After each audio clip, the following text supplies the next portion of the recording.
যখন মানুষ সব আশা হারিয়ে ফেলে তখনই আল্লাহ তার বান্দাকে এমনভাবে সাহায্য করেন যা কেউ কল্পনাও করতে পারে না। শুনে নিন হজরত মুসা আলাইহিস ওয়াসাল্লামের সেই মিরাকল ঘটনা। একদিন হজরত মুসা আলাইহিস ওয়াসাল্লাম আল্লাহর আদেশে তার জাতি বনি ইসরাইলকে নিয়ে মিশর ত্যাগ করলেন। তাদের পেছনে ছিল ফেরাউনের বিশাল সৈন্যবাহিনী, যারা রাগে ফুঁসে উঠেছিল।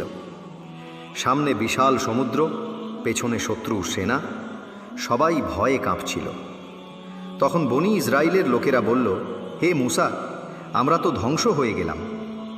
কিন্তু হজরত মুসা আলাইহিস ওয়াসাল্লাম বললেন দৃঢ় কণ্ঠে, না, আমার সাথে আমার প্রভু আছেন, তিনি নিশ্চয়ই আমাকে পথ দেখাবেন। তিনি আল্লাহর আদেশে তার লাঠি সমুদ্রের দিকে আঘাত করলেন।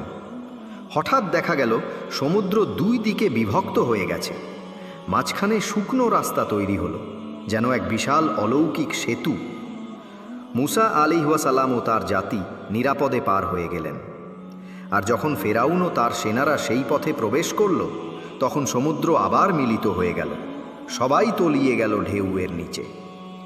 এই ঘটনাটি কুরআনে আল্লাহ তাআলা বলেছেন, তখন আমি সমুদ্রকে তোমাদের জন্য বিভক্ত করলাম আর তোমাদের উদ্ধার করলাম, আর ফেরাউন ও তার দলকে ডুবিয়ে দিলাম।